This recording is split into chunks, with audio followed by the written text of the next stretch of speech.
Hi ಎಲ್ಲರಿಗೂ ನಮಸ್ಕಾರ. ಇವತ್ತು ನಾನು ಬಾಸುಮತಿ ಅನ್ನ ಹೆಂಗೆ ಮಾಡೋದಂತ ಹೇಳ್ಕೊಡ್ತಾ ಇದ್ದೀನಿ. ಉದುರಾಗಿ ಅಷ್ಟೇ ಮೃದುವಾಗಿ ಹೆಂಗೆ ಮಾಡೋದಂತ ಹೇಳ್ಕೊಡ್ತೀನಿ ನೋಡಿ. ಒಂದ್ಸಲ ನೀವು ಟ್ರೈ ಮಾಡಿ ನೋಡಿ. ನಾನಿಲ್ಲಿ ಒಂದು ಪಾತ್ರೆಗೆ 1 ಲೋಟ ಬಾಸುಮತಿ ಅಕ್ಕಿನ ತೊಗೊಂಡಿದ್ದೀನಿ ನೋಡಿ. ಇದು ಈ ಥರ ಬಾಸುಮತಿ ಅಕ್ಕಿ ಉದ್ದುದಾಗಿ ಬರಬೇಕಂದ್ರೆ ಇದನ್ನು ನಾವು 2 ಸಲ ಚೆನ್ನಾಗಿ ಇದರಲ್ಲಿರುವ ಮೇಲಿನ ಪೌಡರ್ ಅಥವಾ ಸ್ಟಾರ್ಚ್ ಅಂತೀವಿ ಅದನ್ನು ಹೋಗೋವರೆಗೂ ನಾವು 2ರಿಂದ 3 ಸಲ ನಾವು ತೊಳಿಬೇಕು. ಈ ಥರ ತೊಳೆದ್ರಿಂದ ಇದ್ರ ಮೇಲಿರುವ ಡಸ್ಟು ಹೋಗುತ್ತೆ ಮತ್ತು ಅದರಲ್ಲಿರುವ ಗಂಜಿನೂ ಹೋಗುತ್ತೆ. ಅನ್ನ ಉದುರಾಗಿನೂ ಬರುತ್ತೆ ನೋಡಿ.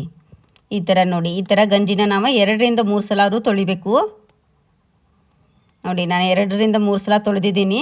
3ನೇ ಸಲ ಚೆನ್ನಾಗಿ ನೀರು ತಿಳಿಯಾಗಿ ನೀರು ಬಂದರೆ ಚೆನ್ನಾಗಿ ವಾಶ್ ಆಗಿದೆ ಎಂದರ್ಥ. ಇದೊಂದು ಟಿಪ್ಸೇ. ಈ ಥರ ತೊಳೆಯೋದ್ರಿಂದ ನಾವು ಅದರದ್ದು ಮೇಲಿನ ಪೌಡರ್ ಕೋಟೇಜ್ ಹೋಗಿ ಒಂದಕ್ಕೊಂದು ಅನ್ನ ಮಾಡುವಾಗ ಅನ್ನದ ಕಾಳುಗಳು ಅಂಟುವುದಿಲ್ಲ. ಈಗ ಇದನ್ನು ನಾವು 10ರಿಂದ 15 ಮಿನಿಟ್ ನೆನೆಲಿಕ್ಕೆ ಇಡೋಣ ನೋಡಿ. 10ರಿಂದ 15 ಮಿನಿಟ್ ಆದಮೇಲೆ ಚೆನ್ನಾಗಿ ನೆನೆದಿದೆ ಈಗಿದು. ಈಗ ನಾನು ಒಂದು ಪಾತ್ರೆಗೆ ನಾನು ಏನು ಲೋಟ ಅಕ್ಕಿ ತೊಗೊಂಡಿದ್ದೀನಿ ಅದೇ ಲೋಟದ ಅಳತೆಯಲ್ಲಿ 3 ಲೋಟ ನೀರು ತೊಗೊಳ್ತಾ ಇದ್ದೀನಿ ನೋಡಿ. ನೀರು ಜಾಸ್ತಿ ಆದರೆ ಗಂಜಿ ಆಗೋ ಚಾನ್ಸಸ್ ಇರುತ್ತೆ. ನೀರು ಕಡಿಮೆ ಆದರೂ ಕಚ್ಚಾ ಆಗೋ ಚಾನ್ಸಸ್ ಇರುತ್ತೆ. ಕಚ್ಚಾ ಅನ್ನೋದು ಸರಿಯಾಗಿ ಬೆಂದಿರೋದಿಲ್ಲ, ಆ ಥರ ಆಗುತ್ತೆ. ಇದೇ ಅಳತೆಯಲ್ಲಿ ಮಾಡಿ ಚೆನ್ನಾಗಿ ಬರುತ್ತೆ.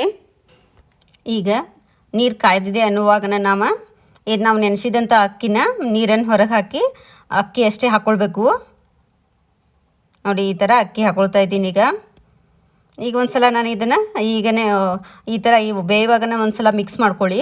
ಪದೇ ಪದೇ ಸ್ಪೂನ್ ತೊಗೊಂಡು ಮಿಕ್ಸ್ ಮಾಡೋದ್ರಿಂದ ಅನ್ನ ಒಡೆಯೋ ಚಾನ್ಸಸ್ ಇರುತ್ತೆ ನೋಡಿ. ಈಗ ಇದಕ್ಕೆ ನಾನು ರುಚಿಗೆ ತಕ್ಕಷ್ಟು ಉಪ್ಪು ಹಾಕ್ಕೊಳ್ತೀನಿ.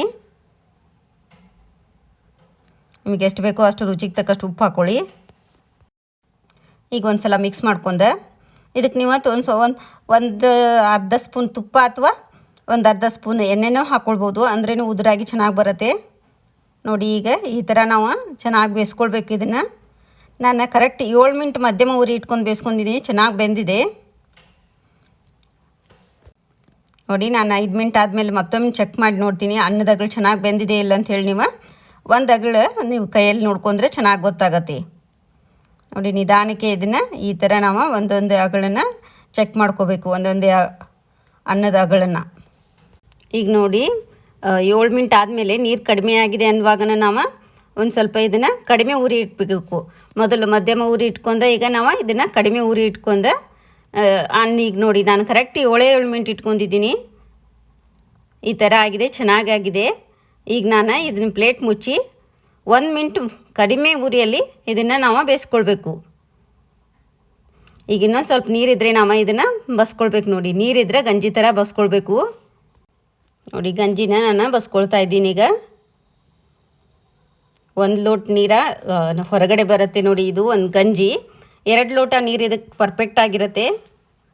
ನಾವು ಜಾಸ್ತಿ ಸ್ಪೂನ್ ಹಾಕಿ ತಿರುಗಾಡೋದ್ರಿಂದ ಸ್ವಲ್ಪ ನೀರಿದ್ರೆ ಉದುರಾಗಿರುತ್ತೆ ನೋಡಿ. ತೋರಿಸ್ತೀನಿ ರೀ ಅನ್ನ ನೋಡಿ. ಅನ್ನ ಈಗ ಈ ಥರ ರೆಡಿಯಾಗಿದೆ. ಉದುರಾಗಿ ಮತ್ತು ಮೆದುವಾಗಿನೂ ಇದೆ. ಇದು ನಾವು ಅನ್ನದ ಜೊತೆ ಅನ್ನ ಸಾಂಬಾರು ಜೊತೆ ಚೆನ್ನಾಗಿರುತ್ತೆ. ಬಾಸುಮತಿ ಯಾವಾಗಾರ ಒಂದು ಸಲ ನಾವು ಮಾಡಿದರೆ ಅಥವಾ ಫಂಕ್ಷನ್ ಅದು ಇದ್ದಾಗ ಮಾಡಿದರೆ ಈ ಥರ ಮಾಡ್ಕೊಳ್ಳಿ. ಬಾಸುಮತಿ ಅನ್ನನ ಒಂದು ಸಲ ನೀವು ಟ್ರೈ ಮಾಡಿ ನೋಡಿ. ನೋಡಿ ಉದುರಾಗಿ ಎಷ್ಟು ಚೆನ್ನಾಗಿ ಬಂದಿದೆ. ಈ ಥರ ಮಾಡ್ಕೊಳ್ಳಿ, ಕರೆಕ್ಟಾಗಿ ಪರ್ಫೆಕ್ಟ್ ಅಳತೆಯಲ್ಲಿದೆ. ಯಾರು ಹೊಸವಾಗಿ ಬಾಸುಮತಿ ರೈಸ್ ಮಾಡ್ತಿರ್ತೀರ ಅವರು ಹಳೆ ಅಕ್ಕಿನ ಯೂಸ್ ಮಾಡಿ. ಮತ್ತು ಅಕ್ಕಿ ತೊಳೆದು ಚೆನ್ನಾಗಿ 10ರಿಂದ 15 ಮಿನಿಟು ನೆನೆ ಇಡಬೇಕು. ಅಂದ್ರೇ ಚೆನ್ನಾಗಿ ಉದುರಾಗಿ ಬರುತ್ತೆ. ಮತ್ತು ಅದರೊಳಗಿನ ಸ್ಟಾರ್ಚ್ ಅಥವಾ ಗಂಜಿ ಚೆನ್ನಾಗಿ ನಾವು ವಾಶ್ ಮಾಡ್ಕೊಳ್ಬೇಕು. ಅನ್ನ ಬೇಯಿಸುವಾಗ ನಾವು ಅದನ್ನು ಮಿಕ್ಸ್ ಮಾಡ್ತಾ ಇರಬಾರ್ದು.